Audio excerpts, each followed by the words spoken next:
Bonsoir à tous, bienvenue dans le 7-8 Sport, l'émission consacrée à l'actualité sportive dans le département. Tout de suite, le sommaire de votre émission.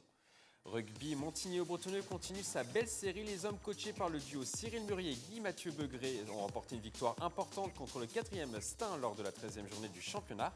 Le score 15-13, les détails dans ce magazine. Sport découverte, zoom sur le kayak polo dans cette émission. La discipline qui se pratique sur l'eau mélange le handball, le basketball et le hockey. Pour nous parler de ce sport, nous recevons sur ce plateau Marc Stalin, président du club de canoë-kayak de Trappes, et le vice-président Stéphane Boujard. Cyclisme sur piste, après les championnats du monde, le Vélodrome national de Saint-Quentin en Yvelines organisera les championnats d'Europe cette année du 19 au 23 octobre. Reportage à suivre. Et puis l'essentiel de l'actualité sportive du département, nous parlerons notamment du championnat régional de gymnastique qui a été organisé ce week-end au Palais des Sports d'Elancourt. Montigny-le-Bretonneux continue à sa belle série. Les hommes coachés par le duo Cyril Murier et Guy-Mathieu Begré, 3e du championnat de première série, ont remporté une victoire importante contre le 4e Stein lors de la 13e journée du championnat. Le score 15-13, les images sont signées à Camille Lambert. C'est peut-être l'un des tournants de la saison pour Montigny-le-Bretonneux. En première série, les Verts ont remporté un match décisif dans la course au podium contre Stein ce dimanche à domicile. Dans la boue et sous la pluie, les Illymontins se sont imposés à 15-13. A été difficile à chercher. On a eu du mal, mais on s'est donné les moyens. Et franchement, c'est mérité. Les joueurs ont été très héroïques parce que ça n'a pas été facile. Je ne suis pas l'habitude de parler de l'arbitrage, mais l'arbitrage ne nous a pas beaucoup aidés. Mais les joueurs ont été héroïques. Donc vous avez dû vous en rendre compte. On est resté une quinzaine de minutes chez nous, on n'a pas pris d'essai. Ça c'est fabuleux, quoi. Ils ont été très disciplinés à ce niveau-là. Avec cette 3e victoire consécutive, Montigny-le-Bretonneux se relance dans la course à la montée. Les joueurs coachés par le duo Cyril Murier et Guy-Mathieu Begré occupent la 3e place du classement à 11 points du 2e columérien à 4 journées de la fin. On a eu beaucoup de points, 109-0 il y a deux matchs. Le match dernier aussi, on a réussi à avoir le point de bonus. Là, on a réussi à aller chercher une victoire dans des conditions limites. Donc ouais, on vise la montée, on fera tout pour y arriver. Pour continuer à rêver de la montée, Montigny-le-Bretonneux devra obligatoirement s'imposer contre Chelles lors de la 14e journée du championnat, un match programmé au stade Robert Barran le 20 mars prochain. Après le rugby, coup de projecteur sur le kayak polo.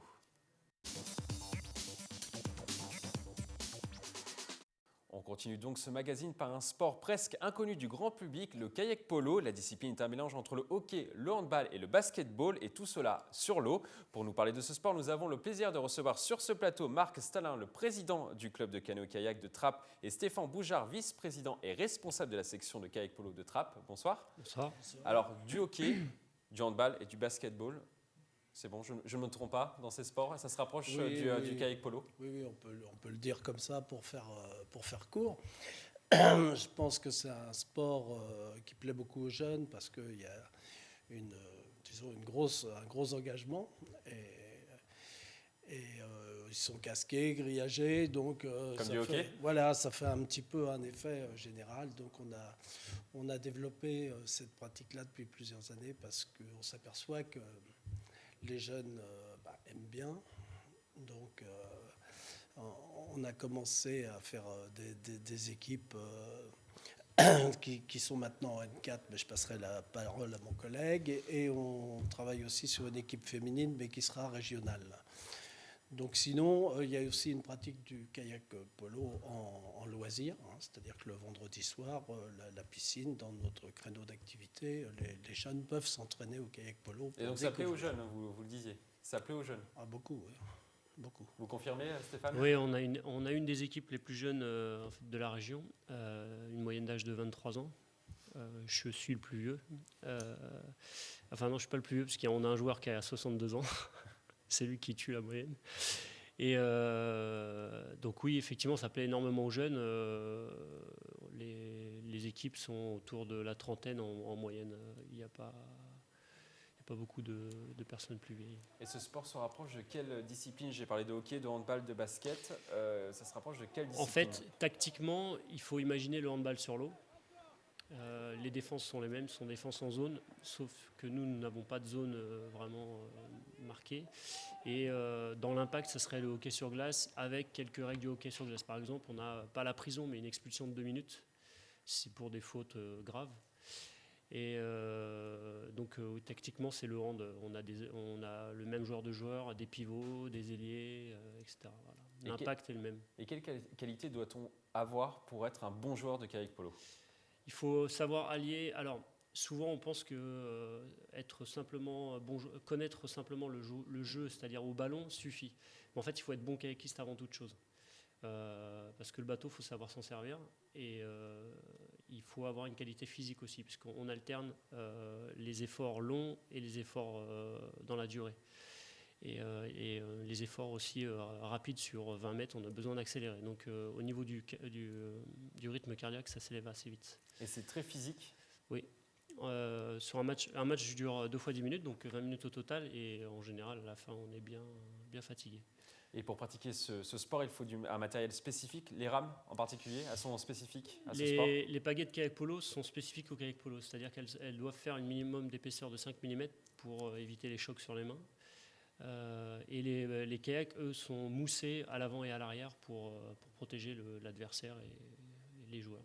Donc il y a les rames, mais il y a également le bateau. Le bateau, également le casque qui est grillagé, et comme l'a dit Marc, et puis les gilets qui ne sont pas des gilets de Monsieur Tout-le-Monde, en fait, c'est des gilets qui sont moussés sur tous les côtés pour protéger les côtes et l'intégrité physique du joueur.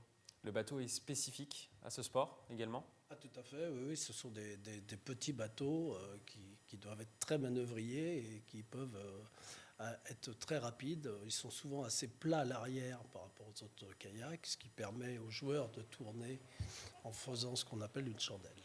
Il faut aller vite et du coup, ces Très bateaux vite. sont faits pour aller vite. Ils sont très manœuvriers, mais il faut qu'ils aient du dynamisme, donc de la vitesse. On utilise des matériaux qui sont faits pour ça d'ailleurs. Et pourquoi avoir créé du coup une section de kayak polo à Trappes? Parce Pourquoi ce choix? Parce que Il a été fait il y a longtemps ce choix. oui, il y a longtemps que ce choix est fait. Et, c'est pour aussi fidéliser les jeunes dans l'activité. On n'est pas servi en rivière sur 50 ans en Yvelines. Donc on est bien obligé d'adapter notre sport à des pratiques qui permettent de faire l'activité, par exemple sur les temps de Saint-Quentin, ou même les entraînements en piscine en kayak polo. C'est le côté pratique du kayak polo, c'est qu'on n'a pas besoin d'une rivière, on n'a pas besoin d'un lac, on n'a pas besoin de la mer, on a besoin d'un endroit bien délimité avec des buts. Il faut quand même installer des buts et des lignes de part et d'autre. Voilà. Et le loisir de Saint-Quentin-en-Yvelines se prête au kayak polo? Oui, très bien même. Donc on a un terrain qui est en place à l'année. Donc le terrain fait 35 l'hiver. mètres carrés, c'est ça? Non, 35 mètres par 20 de large. 20 de large. 35 de long par 20 de large. Et donc on en a un à la base de loisirs qu'on sort l'hiver pour éviter qu'il s'abîme. Et donc les gens peuvent venir nous voir le samedi après-midi ou le dimanche matin à l'entraînement. Et en France, la discipline compte environ 2000 adhérents. Vous avez combien d'adhérents dans votre club? Dans notre club actuellement... Sur le kayak polo, je parle. Juste sur le kayak polo. Juste sur le kayak polo. On est une vingtaine à peu près. Ouais. Avec des entraînements réguliers. Voilà. Entraînement le vendredi soir et quand le temps le permet, le samedi après-midi et le dimanche matin. Ouais. Et il y a de plus en plus de monde du coup, qui est intéressant. On parlait des jeunes tout à l'heure. Il y a de plus en plus de monde qui s'intéresse au kayak polo. Vous le sentez réellement?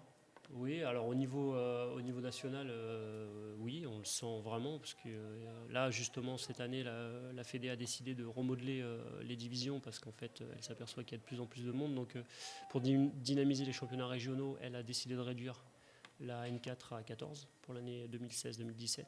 Donc, cette année, on est 3 poules de 11, et sur ces 3 poules de 11, il ne restera que 14 équipes. Et donc il y a des compétitions, vous le disiez, Oui. et Trappes participe à ces compétitions. Oui, donc nous on participe au championnat de France National 4, qui commencera pour l'équipe de Trappes le 3 avril à Assigné, en Bretagne.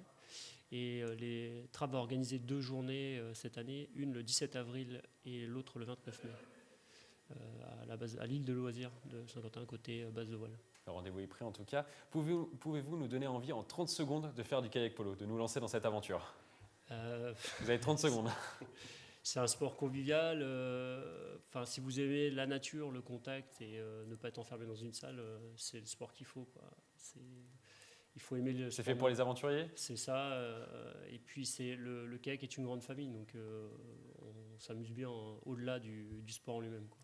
Merci à tous les deux d'être passés sur ce plateau. Si vous voulez plus de renseignements sur le kayak polo et sur le club de Trappes, l'adresse du site internet apparaît en ce moment même à l'écran. Après le kayak polo, retour sur terre avec le cyclisme sur piste.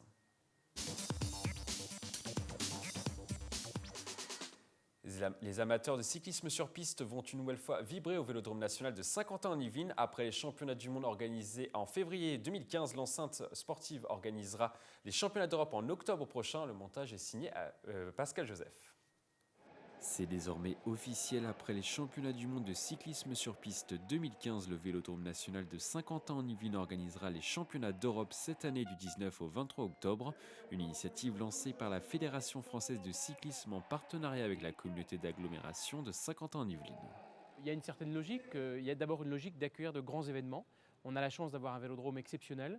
Quand on a vu l'élan qu'on a eu au championnat du monde, on a eu envie évidemment de continuer à avoir des grands événements.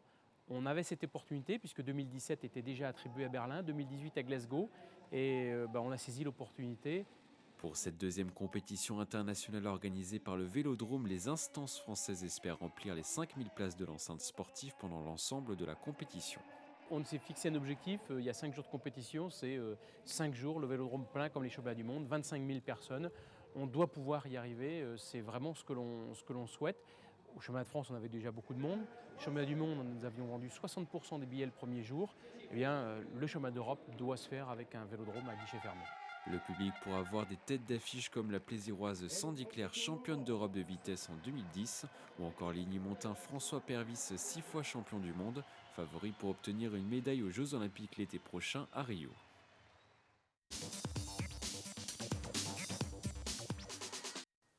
Le SC Trappes Saint-Quentin-en-Yvelines n'en finit plus de gagner, de remonter au classement. Les hommes de Mostafa El Hafidi se sont imposés à 89 à 72 contre Melun à domicile dans un véritable festival offensif.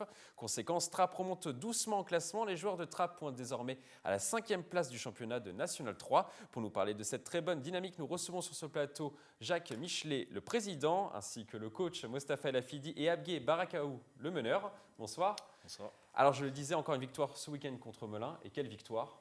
Plus de quasiment 20 points d'écart.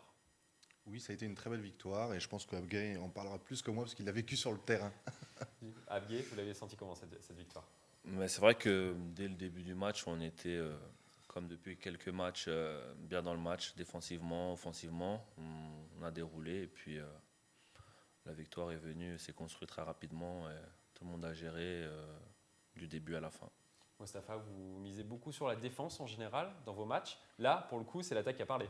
Alors la dernière fois, vous m'avez déjà dit ça, je n'ai pas osé répliquer. En fait, Abgué est là pour l'attester. Je pense que le basket, c'est vraiment du côté du terrain, donc on fait et attaque et défense. Et c'est vrai que cette année, on a l'apport quand même de 3 joueurs d'un très très bon niveau. Abgué est là, il y a Edgar et il y a aussi Joey. Casseus qui est arrivé cette saison et qui apporte à l'intérieur vraiment une arme offensive et défensive qui est incroyable. Collectivement, vous avez été meilleur Abgué sur cette rencontre? Ça fait depuis quelques matchs qu'on est bien collectivement, depuis quelques mois. Depuis quelques mois, il a juste fallu qu'on apprenne à se connaître et depuis ça, on déroule. Et vous avez déroulé sur ce match, hein. Vous aviez, je crois, 22 points d'avance, c'est ça, vous m'avez dit, Jacques, 22 points d'avance à la mi-temps. Vous êtes satisfait, j'imagine, des joueurs de Trappes? Bien sûr, bien sûr. On avait dit en début de saison qu'on allait avoir un début de saison délicat, encore que je n'étais pas certain de nos premiers résultats, mais il était probable qu'on serait en rodage, ce que nous avons été, avec quand même 3 matchs qui ont été perdus de justesse et contre les premières équipes. Et puis depuis décembre, en fait, depuis décembre, comme dit Abgué, l'équipe commence à dérouler parce qu'ils forment un groupe. Alors bien sûr, il y a tout l'aspect technique que présente Mostafa, mais plus que ça, je crois que cette année, on peut dire qu'on a vraiment affaire à une équipe de copains. qu'on a affaire à une solidarité. Ce qui n'avait pas été peut-être le cas sur les dernières saisons. Ce qui avait été plus difficile les dernières saisons parce qu'on avait subi des difficultés extérieures qui avaient joué sur le climat interne. Cette année, ce n'est pas le cas. Cette année, il y a vraiment eu une construction. Il a fallu que les joueurs apprennent à se connaître, apprennent aussi la technique individuelle et collective de Mostafa, ce qui est bien sûr quelque chose qui n'est, comme ça n'est pas très très courant, il a fallu que les joueurs s'adaptent, bien sûr, mais maintenant ça déroule, effectivement. Donc là, on en est à un bilan de 10 victoires, 6 défaites en 16 matchs disputés. C'était un bilan attendu ou même ce bilan-là vous surprend, vous, Mostafa? Attendu, non. Me surprend non plus. Mais ce qui est bien, c'est qu'effectivement, le groupe renforcé par des joueurs d'expérience a mis certes un peu de temps, mais s'est mis au niveau des autres joueurs. Et ce qui fait qu'aujourd'hui, on a une homogénéité en fait, dans notre jeu. Et effectivement, on arrive à gagner le samedi. Mais alors, je ne sais pas ce que sera le week-end prochain. Parce qu'à chaque fois, même si l'écart était facile ce week-end, ce n'était pas un match facile en soi. Le dernier quart-temps, on a perdu un peu de concentration. Vous gagnez quand même de quasiment 20 points. Oui, on gagne de quasiment 20 points, mais encore une fois, il y a l'expérience de 2 joueurs, parce que là, j'ai cité 3 joueurs, mais effectivement, il y a 2 joueurs vraiment d'expérience. Et ce qui est bien, c'est que les jeunes derrière se mettent à leur niveau, mais parfois, la jeunesse revient au galop. Et ce match, on aurait pu le gagner de 30 points. Ça n'a pas été le cas. Vous êtes exigeant. Non, c'est pas de l'exigence, c'est juste, c'est à un moment donné, si on veut aller plus loin, il faut que tout le monde respecte notre langage commun, parce que c'est ce qui a été aussi long à mettre en place. Et on a eu de la chance, encore une fois, d'avoir 2 personnes qui sont complètement investies dans le club pour cette équipe-là, et ce qui a permis en fait de switcher vers quelque chose de positif, pas quelque chose de négatif, parce qu'au mois de novembre, c'était pas si simple que ça. Et ce bilan, Abgué, de 10 victoires en 16 matchs disputés, vous y attendiez, vous, en début de saison? Vous qui venez d'arriver au club? En début de saison, comme l'a dit le coach, il fallait qu'on apprenne tous à se connaître, parler le même langage. Donc, on n'a pas fait de plan. On s'est dit qu'on allait avancer phase après phase. Quand on a été prêt à gagner, on n'a plus pensé à la défaite. Donc, j'ai pas fait de plan au début de saison. À l'heure d'aujourd'hui, comme dirait le coach, on avance match après match, mais c'est vrai qu'on part confiant. On travaille comme une équipe de haut niveau, des entraînements de haut niveau, on joue un basket de haut niveau. Donc à l'heure d'aujourd'hui, c'est vraiment que du positif par rapport au jeu, et on sait que on est confiant pour la suite. Et la mayonnaise finalement a pris assez rapidement. La mayonnaise a pris, on nous avait dit que ça viendrait au bout de 1 mois. C'est venu au bout d'1 mois, même un peu plus tôt. Mais après, il a fallu juste qu'on se rende compte de ce qu'on avait entre les mains, et c'est ce qu'on a fait. Mostafa, comment on crée une cohésion d'équipe quand on a des nouveaux joueurs qui arrivent d'un peu partout? Comment on crée cette cohésion d'équipe? Et surtout, il faut la créer rapidement, cette cohésion. Effectivement, et je ne suis pas le seul artisan. Parce qu'en fait, souvent, on pense que les coachs sont des magiciens. Et à chaque fois, je le répète ici, on pense que c'est de la fausse humilité, mais ça n'est pas du tout. En fait, tout le mérite revient constamment aux joueurs. Et la dynamique de groupe, elle ne vient jamais d'une personne. Elle vient de l'intérieur. Et je sais que, par exemple, ils ont eu une réunion un jour. Et suite à cette réunion, le comportement de tout le monde a changé lors des matchs. Et ce n'est pas moi qui l'ai provoqué. Il y a une prise de conscience? Je pense qu'il y a une prise de conscience. C'est-à-dire qu'encore une fois, un groupe, c'est des individus. Et c'est pluriel. Et je ne peux pas être omniscient, omnipotent au sein d'un groupe. C'est impossible. Donc si on adhère au message, c'est très facile de donner un contenu, parce que j'ai un contenu. Mais si on n'adhère pas à ce message-là, mon contenu, très vite, il n'existe plus, parce qu'il dépend de celui qui, de fait, est le réceptacle de ce contenu. Jacques, que pensez-vous du travail de Mostafa avec ce groupe? Je suis exactement dans les mêmes dispositions d'esprit que ce que vient d'expliquer Mostafa. C'est pour ça que vous l'avez choisi. Je crois qu'il y avait quelque chose de ça il y a maintenant quelques années, mais c'est tout à fait vrai. Mais je dirais que, en fait, c'est pas simplement le groupe comme ça, c'est pas quelque chose de magique. Ce ne sont pas des individus non plus, c'est la qualité de la relation entre les individus. Et cette réunion dont parle Mostafa, qui a été l'initiative des joueurs, qui se sont auto-organisés à partir d'un esprit qu'on a essayé de donner, à partir de principes non pas sportifs seulement, mais de principes humains. Ceux justement de pourquoi on est là, qu'est-ce qu'on veut faire ensemble. Et donc, peut-être sous la responsabilité du capitaine, il ne faut pas non plus minimiser l'importance de ces initiatives, mais avec l'accord, pas simplement de lui, mais des autres également. Ils se sont coordonnés, ils ont créé une qualité de lien, ce langage commun dont parlait tout à l'heure Mostafa, et c'est ça qui, pour moi, explique nos résultats. Je dois dire aussi que on n'a pas seulement ça, mais je pense que chacun d'entre nous respecte cet esprit, respecte les autres humainement et du point de vue également, je dirais, de l'esprit structurant l'équipe et le club. Abgué, la montée, c'est pour cette année? Ça va être compliqué. On a pris du retard. On a pris du retard, clairement, au début de saison. On n'avait pas programmé ça non plus. On aurait peut-être 1 ou 2 défaites en moins. Voilà, peut-être le Il y a 4 points de différence avec le premier. Voilà. Je disais. Après, on ne va pas parler de ça. Nous, comme je vous ai dit, c'est les matchs les uns après les autres. Il faut que tout soit mis en œuvre pour la montée. Peut-être que l'année prochaine, ce sera le cas. Si les dirigeants le décident, si les instances politiques le décident aussi, tout sera mis en œuvre pour monter. Après, sportivement, à l'heure d'aujourd'hui, on est prêt. Comme je vous ai dit, on travaille bien, on joue bien, on défend, on a tous le même langage. Maintenant, les objectifs du club, ce sera les dirigeants de les fixer, l'entraîneur, et pourquoi pas, oui. Les dirigeants sont aussi un peu dépendants, si je peux me permettre, un peu de la politique globale d'un département et d'une ville, parce que malheureusement, un club sans subvention, à un moment donné, est un club qui est voué à l'extinction. Et aujourd'hui, le combat, il est là. Il faut savoir que la majorité des joueurs aujourd'hui jouent comme des bénévoles au club. Et c'est pour ça que je vous dis qu'il y a une dynamique qui est exceptionnelle. Et il faut dire merci à Abgué, parce que ce qu'il faut savoir sur son parcours, c'est que partout où il est passé, ça a été un homme de vestiaire et un homme qui a fait monter les clubs où il est passé. Donc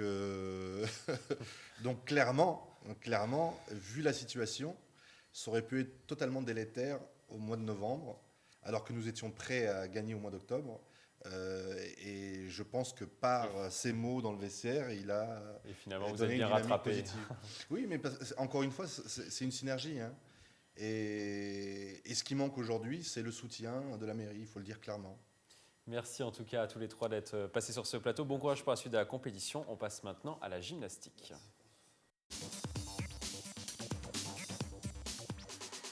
C'est l'un des premiers gros rendez-vous de la saison à ne pas manquer pour les gymnastes franciliens. Le championnat régional était programmé ce week-end au Palais des Sports d'Elancourt. Plus de 300 sportifs ont participé à la compétition. Une équipe a brillé à cette occasion. Le GEM Elancourt-Morpa a collecté 11 médailles. Zoom sur cette équipe, Camille Lambert pour les images. Des acrobaties, des sauts à plusieurs mètres du sol. Ce week-end au Palais des Sports d'Elancourt, le public a pu assister à une compétition de haute voltige à l'occasion du championnat régional de gymnastique. Pour ce rendez-vous, le club d'Elancourt-Morpa, organisateur de l'épreuve, faisait figure de favori. On a essayé de préparer les filles avec sérieux, tout en les préservant parce que comme on est en plein hiver, elles sont un petit peu fatiguées. C'est pas une période où le corps et la physiologie sont à leur maximum, donc il faut les préserver. Mais on a essayé de faire un travail qui soit approprié à la période et puis à la préparation d'une compétition. Parmi la quinzaine de gymnastes du club engagés, la plupart sont encore en période de rodage en vue du top 12. Une compétition élite programmée le 19 mars prochain dans la commune de Mouilleron-le-Captif en Vendée. Le championnat régional fait donc office de répétition générale. C'est là où je vais tester tout ce que j'ai de nouveau. C'est vraiment pour voir où j'en suis. Après, c'est pas une grosse pression, mais c'est pour vraiment voir ce que je peux faire. C'est une des premières dates qui est importante puisque on prépare, voilà, c'est vraiment la dernière compétition pour préparer le top 12. Donc on y tient, on tient de l'importance dessus. Maintenant, on reste encore en préparation, donc on verra, il y a des petites choses à fignoler à la fin de cette compétition. Au total, le club d'Elancourt-Morpas a glané 11 médailles pendant la compétition. Zélie Le Riche, 11 ans, a notamment remporté la médaille d'or avec plus de 11 points d'avance. Et Marlène Mahé est montée sur la plus haute marche du podium.